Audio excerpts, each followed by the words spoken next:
De volta então ao nosso programa, 3 horas e 19 minutos, gente. Olha, o aspirante Lucas já está aqui ao meu lado do Corpo de Bombeiros e a gente está aqui, já está conversando sobre incêndio. Eu estou aqui falando com ele como é que é a vida de bombeiro para apagar tanto fogo, gente. Porque, olha, sinceramente, esse ano é um recorde absoluto de queimadas que continuam, não acabaram. E eu estou perguntando para ele aqui como é que eles fazem.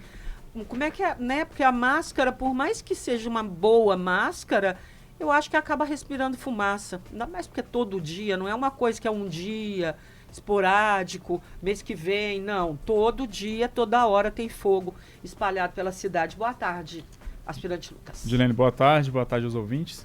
É verdade, é um problema mesmo, né? Assim, acaba que o bombeiro militar que está aí trabalhando todos os dias, incêndio florestal, está realmente com números recordes, né? Comparado com o ano passado, a gente está atendendo aqui na região de Divinópolis.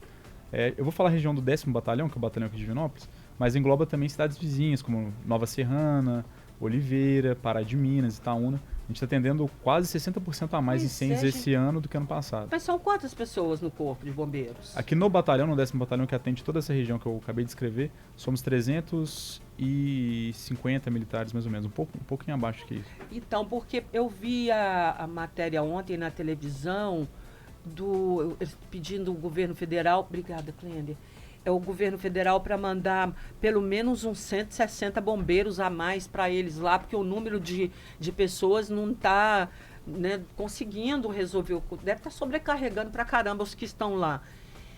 Aqui, como é que vocês fazem? Vocês têm uma roupa bem adequada, respiram, tem uma máscara que ajuda na respiração, igual debaixo d'água, né, que você põe a máscara e respira ali.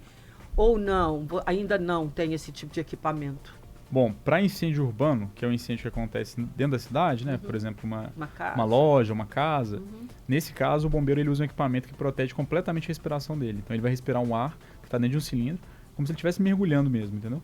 É um ar que vai ter uma temperatura adequada, com qualidade adequada, então ele não respira nada do ar poluído. Uhum. Agora, no caso do incêndio florestal, a maneira como é feita é que a gente usa alguns filtros. Esses filtros eles são colocados entre o ar e o militar através de uma máscara, por exemplo. Assim, sempre vão ser variações de máscara. Então, existem vários tipos de máscara. Algumas preenchem o rosto todo, algumas preenchem só a região do nariz e boca. Mas esse é o EPI que o militar usa atualmente. Como é que a gente sabe se ele está sendo eficaz ou não? Uhum. Todo bombeiro militar ele faz exames médicos periódicos. Então, assim, no mínimo anual, mas pode ser que se o médico, a gente tem médicos que são bombeiros militares também, se eles entenderem que há necessidade de haver exames assim um pouco mais, fazer um acompanhamento um pouco mais detalhado desse militar, o médico vai determinar e vai ser feito. Então, atualmente é isso, né, como é feito. São essas máscaras, esses filtros, paralelos a um acompanhamento médico. Então, você falou que tá para chegar novos equipamentos para vocês ou não é para agora? Assim, a nossa atividade, ela está sempre sendo atualizada, sabe? Se você pegar um recorte de 10 anos atrás, os EPIs que o Corpo de Bombeiros Militar usava 10 anos atrás eram diferentes dos atuais, da mesma forma como 20 anos atrás, eles eram diferentes de 10 anos atrás. Então, assim, a nossa atividade, ela tem evoluído muito. O pessoal às vezes brinca, né? Não, quando eu era criança, há 50 anos atrás, o bombeiro apagava incêndio usando caminhões de uma bomba, né? Com água. E atualmente faz do mesmo jeito, mas isso é só a impressão mesmo, porque por trás disso aí tem muitos equipamentos novos, muitas técnicas novas. Eu posso garantir que a forma como o Corpo de Bombeiros trabalha hoje é muito diferente de 10 anos atrás e muito mais diferente ainda de 50 anos atrás, por exemplo, como o pessoal gosta de, às vezes, de provocar. Entendi. Agora, só mais uma coisa em relação a esses incêndios, que a gente pode passar para os incêndios domésticos também, viu, gente? Nós vamos falar sobre isso. Nunca aconteceu isso que está acontecendo. Então, eu sinceramente eu tenho muito medo da reação da natureza, porque toda ação tem uma reação. E eu acho que essa ação que está acontecendo no Brasil inteiro vai ter uma reação. Eu estou com medo da reação. Mas, como que vocês lidam com a questão das pessoas colocarem propositalmente o fogo para queimar mesmo? Bom, assim, não é atribuição do Corpo de Bombeiros essa sim. parte policial, digamos assim, essa parte fiscalizatória da parte criminal, digamos assim. Mas, assim, o Corpo de Bombeiros ele mantém diálogo com outras autoridades públicas. Então, todos os nossos relatórios eles são encaminhados para outros órgãos. E esses outros órgãos que têm competência, sim, de fiscalizar, de multar, de correr atrás, eles recebem esses nossos relatórios. Mas não é responsabilidade do Corpo de Bombeiros fiscalizar e prender pessoas que estão colocando Não, incêndio. isso aí eu sei. Mas assim, por exemplo, vocês sabem quando é criminoso, por exemplo. Dá para saber num lugar enorme, grande? Acho difícil, não? No caso do incêndio florestal, é um Uhum. pouco mais difícil. Não é impossível. A gente tem várias tecnologias hoje em dia que o Corpo de Bombeiros ele usa aí para poder fazer perícia de incêndio florestal. Como, por exemplo, imagens de satélite. Aqui em Divinópolis a gente tem um satélite que passa de 5 em 5 dias. Então vamos supor que o incendiário colocou fogo hoje, o incêndio aumentou muito, e ele deu azar de ser hoje que o satélite passou por E cima aí o dele. satélite vai A filmar gente ele. vai conseguir meio que saber que começou dali da propriedade dele, por exemplo. No caso de uma propriedade rural, né? Então, ô Lucas, vou te chamar de Lucas. Ô Lucas, mas essas pessoas que continuam colocando fogo para plantação, aí não está na hora de um super trabalho junto à prefeitura para fazer propaganda, fazer comercial, fazer qualquer coisa para o pessoal parar de pôr fogo na roça, por exemplo. Isso acontece muito antes da plantação, eles queimam. Muita gente não faz isso mais porque sabe que está acabando com o solo. Ele vai florir, vai brotar, mas cada ano que passa ele vai piorar um pouco. Não tem como esse povo parar de botar fogo nos lotes, lixo. Junta É um lixo, tema põe muito, fogo no lixo. é um tema muito sensível, né? Porque a gente é difícil metrificar quantas pessoas estão colocando assim fazendo o incêndio às vezes vamos pôr assim, né? Para limpar o lote. É difícil saber quantas elas de fato colocaram ali para poder queimar, limpar o lote ou quantas incêndios foram acidentais. Porque a gente não consegue saber essa proporção, porque nem todo incêndio a gente vai saber se foi um incêndio criminoso ou um incêndio acidental. E o que pode acontecer muitas vezes é um incêndio criminoso virar 10 incêndios acidentais. Porque uma pessoa mal intencionada daquele bairro colocou fogo no lote dela e outros 10 lotes que estavam ali próximos pegaram fogo também por consequência. Então, mas assim, na volta a gente vai falar disso, eu vou chamar comercial e música, e eu quero falar sobre isso na questão seguinte. Não está na hora de começar a fazer umas reuniões nas comunidades, juntar as pessoas, como acontece com a CASP, ou como aconteceu a uma época que estava tendo muito problema lá em São Sebastião do Oeste, a gente começou a se reunir junto com a polícia. Isso. Então, assim, eu acho que está na hora de começar a reunir polícia, corpo de bombeiro e tal, Isso. promover reuniões com associação de moradores, né, nas comunidades, para ir conversando, para ir conscientizando, porque às vezes isso pode ajudar. Só que você não vai responder agora, não. Posso? Não. Ok. Pode? Daqui a pouco. Vamos de música. Pessoas mandando foto, reclamando, de gente que põe fogo no lixo, lixo plástico, que solta uma fumaça preta e tem um cheiro insuportável. E assim, eu fico por entender por que as pessoas fazem isso e às vezes fazem isso sabendo que está incomodando os outros, né? Se morar sozinho, lá no meio do mato, longe, mesmo assim, a fumaça ainda vai. Mas aqui estão comentando isso aqui.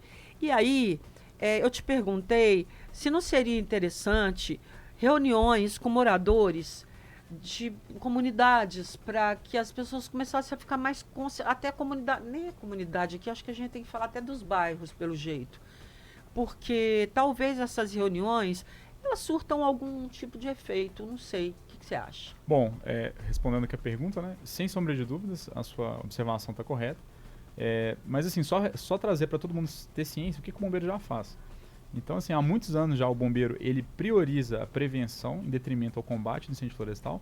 Ou seja, o bombeiro entende que é mais importante fazer essas campanhas de prevenção, fazer todo tipo de medida que seja antes do fogo acontecer, em detrimento de atuar depois que o fogo já aconteceu.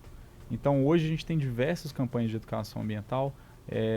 Vou destacar aqui o Bombeiro nas Escolas, onde a gente vai nas escolas públicas aqui de Divinópolis, escolas particulares também, falar sobre diversos assuntos, incluindo a prevenção de incêndio florestal. A gente também tem blitz educativos que a gente faz no trânsito. A gente tem várias campanhas assim, isoladas que a gente faz em relação à educação ambiental para prevenir incêndios. Pois é, mas pelo que está acontecendo esse ano, parece que a sensação que a gente tem é que não está funcionando. Com certeza a gente está aprendendo, né, no decorrer do trajeto, mas já é uma prioridade nossa. Bom, o que a gente vê também esse ano, assim, não é só uma questão de educação ambiental, assim, que está faltando, né? Ela é um problema, com certeza. Mas também tem um fator que a gente está num ano um pouco mais seco e um pouco, vamos pôr assim, um ano um pouco mais favorável, né, para incêndios do que o normal. Então isso contribui. Então quando o tempo está muito seco, o que pode acontecer às vezes é que um incendiário, ele indiretamente ele vai colocar fogo em dezenas de locais diferentes, porque o incêndio que ele começou aqui no bairro tal, passa para outro bairro e segue relação, é uma reação em cadeia. Mostra a foto aqui da mulher que mandou aqui a rua dela e o cara botando fogo. Não tem a foto dele não, tá, gente? Tem o fogo lá pegando. A pessoa vai para a porta da casa dela, quer dizer, na rua, né? Joga lá lixo, lá plástico. Ela já reclamou, já ligou para a polícia, já ligou para a polícia florestal, já ligou para não sei quem, já ligou para todo mundo e ninguém resolve e o cara continua botando fogo. E parece que quanto mais os vizinhos incomodam, aí mais a pessoa quer botar o fogo, entendeu? Que eu não entendo por que isso, assim, tipo cutucando. Porque isso é cutucar. Você colocar fogo no lixo e esse lixo tem plástico, as pessoas estão respirando o quê? Bom, qual que é o gás, essa fumaça preta do plástico? O incêndio florestal, na verdade, a maioria dos incêndios, ele acontece em derivados de carbono. Então, o que a gente tem ali são derivados de carbono, que podem ser, assim, são inúmeros, talvez infinitos. E, assim, dependendo do que você está queimando, você vai ter um produto dessa combustão diferente, mas sempre uma variação de carbono. Então, assim, algumas variações de carbono, elas são cancerígenas, sim, outras, elas têm um efeito acumulativo no seu corpo. Então, assim, para a sua saúde é prejudicial, com certeza. Em relação a esses incêndios aí, como a gente tinha falado, né, infelizmente, o Corpo de Bombeiros às vezes se sente de mãos atadas em relação a esse problema criminoso, porque sim, não é a nossa competência, né, trabalhar com crimes. Mas eu convido foi até sugestão, né, a Dilene que falou aqui da CAP, das reuniões da CAP. Eu estive na última reunião, lá houve essa discussão sobre incêndios florestais, então, assim, os moradores, as comunidades que estiverem sentindo a necessidade de expressar isso aí, o Corpo de Bombeiros participa de todas as reuniões, juntamente com autoridades também da Polícia Militar, da Polícia Civil. Então elas podem trazer essas dores, esses problemas para as reuniões da ACAPS, serão muito bem recebidas. Onde que elas estão acontecendo, que dia e que horas? Eu não tenho esse dado de pronto aqui. Porque antigamente era aqui no Senac, essa aqui na esquina, Senac. Era aqui no Senac. Eu não sei onde que está agora. Eu não tenho esse dado de pronto aqui, mas Luciano Orito sabe. Eu posso trazer para o próximo bloco sem problemas. Tá. Então, porque é o seguinte, nesse caso, vamos supor que fosse sua rua. Eu moro na sua rua também. Todo dia eu pego o meu lixo, boto para fora, não é para dentro da minha casa não, põe na rua.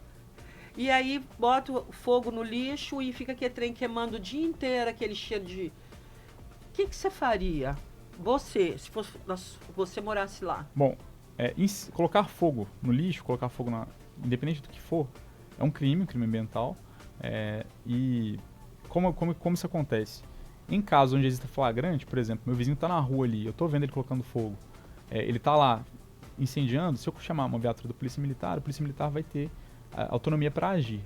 Agora, em uma situação onde o vizinho colocou fogo e está perto da casa dele, então não tem um flagrante mais, então aí já é um caso de polícia civil.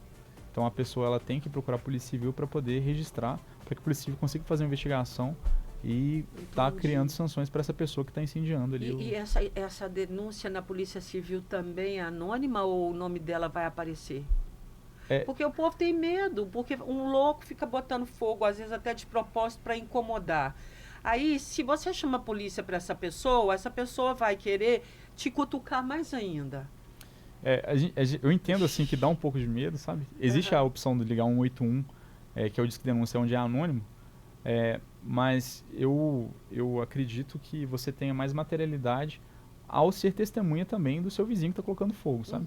Porque você está contribuindo para que esse problema deixe de existir. Eu tenho uma dica para você, o ouvinte que mandou esse vizinho que está pondo fogo aí, junta todo mundo que está incomodado e todo mundo denuncia, porque aí ele vai ter que brigar com a rua inteira, né? Acho que é uma boa, né?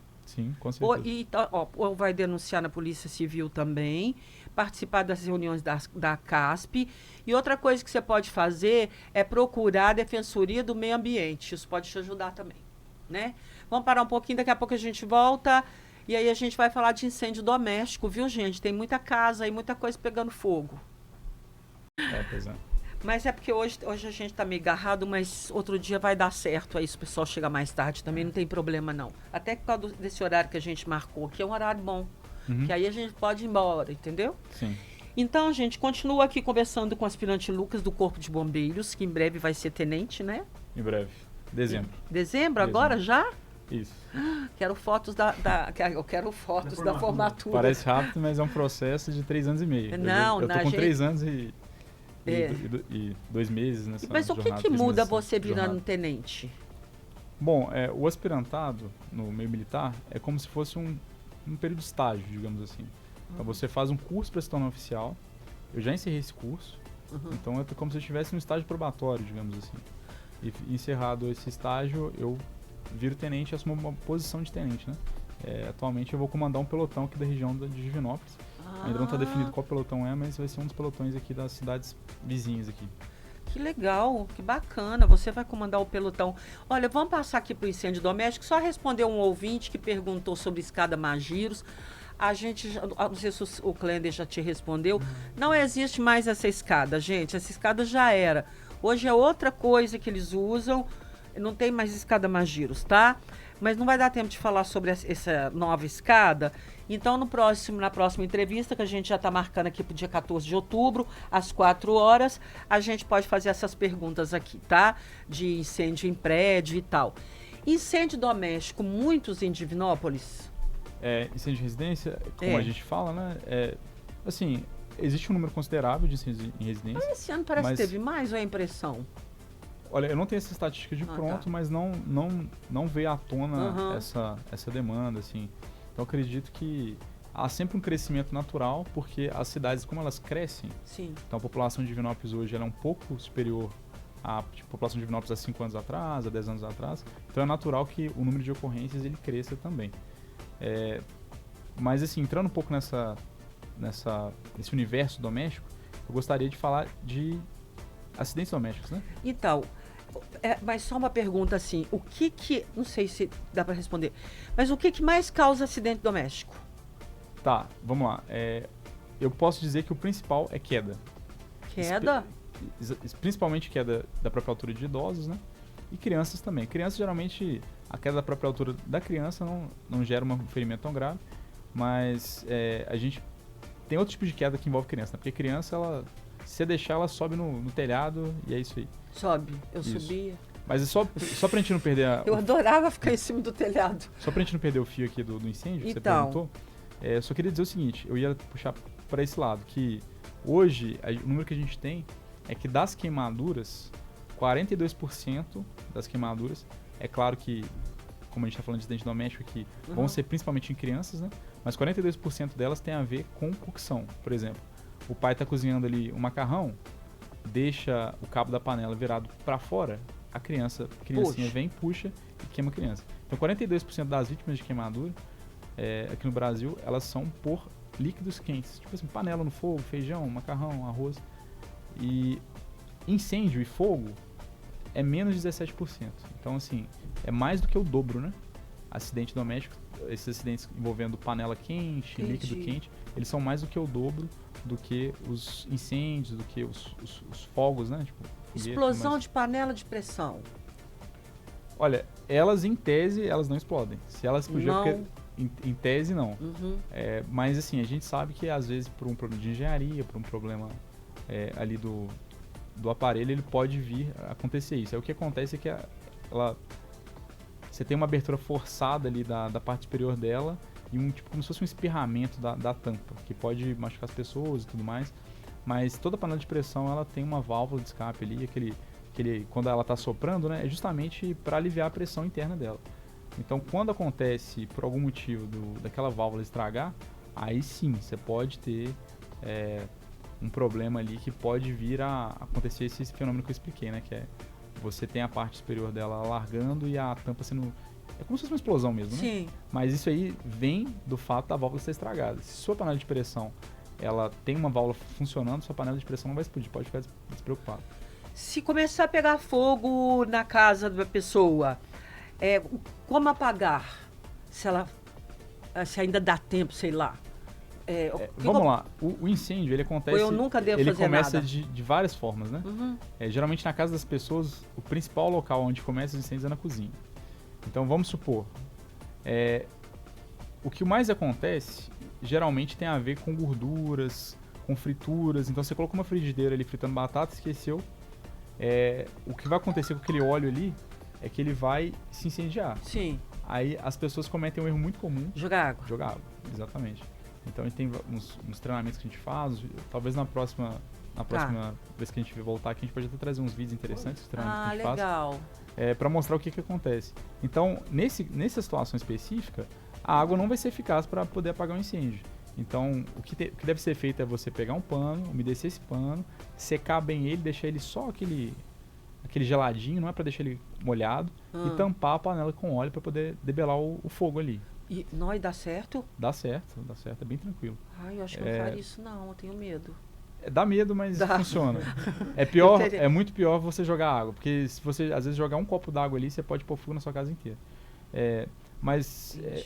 Existem outras formas, né, de incêndio começar na residência da gente. E curto-circuito. Curto-circuito, infelizmente, é muito comum quando... Muita coisa ligada em uma coisa só. Isso. É sempre aquilo, né? Acaba que quando a gente começa a fugir das normas técnicas, a gente começa a incorrer nesses riscos. Então, se você está numa casa que teve ali um projeto elétrico, o eletricista dimensionou bem ali todas as fiações, todos os circuitos, a chance disso acontecer é praticamente zero, porque o projeto está bem dimensionado. Tem vários sistemas de segurança ali que eles precisariam falhar para o incêndio acontecer.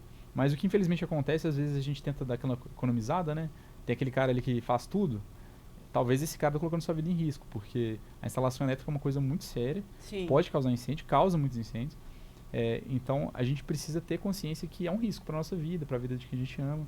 Então às vezes se você está num quarto ali com uma instalação elétrica que não foi feita adequadamente, ou talvez você está usando 50 aparelhos ali numa tomada que foi projetada para suportar 1 ou 2 aparelhos, você pode estar assim correndo o risco de provocar um incêndio. Só para a gente fechar, porque eu vou ter que terminar aqui, o Cleider já deu até o sinal para eu parar, mas eu só queria te perguntar uma coisa. Você falou que muitos acidentes de queimadura acontecem com crianças, principalmente com líquido, Exatamente. água, coisa fervendo. O que fazer imediatamente com essa criança? Vamos lá. A gente tem 3 tipos de queimadura, né? A de primeiro grau é quando está só vermelho. Nesse caso aí eu vou passar água fria, e dependendo do tamanho da queimadura e tudo mais, é uma avaliação mais empírica mesmo. Eu não preciso nem conduzir para o hospital. Uhum. Agora, nos casos de queimadura de segundo grau, que é quando a gente consegue ver bolhas e tudo mais, ou de terceiro grau, que é quando a queimadura foi tão profunda que nem bolha tem mais, nesse caso a gente tem que conduzir para a unidade de saúde. Em casa não faz nada. Aí, vamos lá, vários mitos, né, que a gente tem aí. Soprar, não vou soprar. Passar álcool, não vou passar álcool. Tem muitos mitos. Passar pasta de dente. Isso, não, nada disso. Passar coisa óleo, refrescante. passar leite. Eu já ouvi vários mitos, né? Tem vários deles. Mas, assim, o mais importante é manter limpo.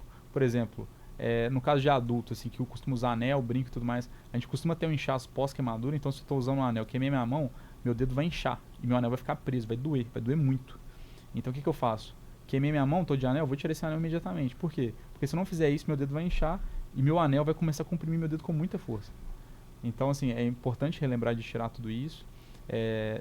No caso, assim, de uma queimadura, vamos supor que tem algum óleo, alguma coisa ali na queimadura, uma graxa quente, ali, alguma coisa assim, não é ficar preocupado demais em limpar na hora. Se tem, por exemplo, às vezes acontece muito quando a pessoa é queimada usando uma roupa, uma camisa e tudo mais, aquele tecido ele meio que gruda na pele. Então não tentar tirar aquele tecido ali, entendeu? Deixar como tá mesmo. Acionar, né, o corpo de bombeiros, acionar, dependendo da situação, acionar o SAMU também, para conduzir essa pessoa até o hospital. Tem graus, né? Sim. Em graus mais sérios, incêndio em residência é sempre importante acionar o corpo de bombeiros, mas agora, por exemplo, um acidente ali, às vezes uma panela quente que queimou alguém e tudo mais, a gente pode avaliar se há necessidade de uma ambulância conduzir, porque às vezes o mais rápido é mesmo a gente pegar a pessoa que se queimou e conduzir até o hospital. Ai, é tanta pergunta que a gente tem para fazer para vocês. Ainda bem, né? Por isso que vocês vão voltar. Ó, 14 de outubro, tá, gente? Numa segunda-feira, o aspirante Lucas vai estar aqui com a gente de novo, ou trazer outros também colegas. Muito obrigada, viu? De nada, tá sendo eu muito que agradeço bom pela vocês virem oportunidade aqui, de viu? falar sobre um pouquinho de acidente doméstico, prevenção, para as pessoas se conscientizarem, né? E, porque, como eu falei, a prioridade do Corpo de Bombeiros é a gente atuar antes para que não precisar atuar depois. Então, e é bom vocês virem aqui, porque também não deixa de ser uma forma de ajudar e de orientar as pessoas, né? É assim que a gente enxerga. Obrigada, viu? De Mais nada. uma vez. 4 horas e 18 minutos.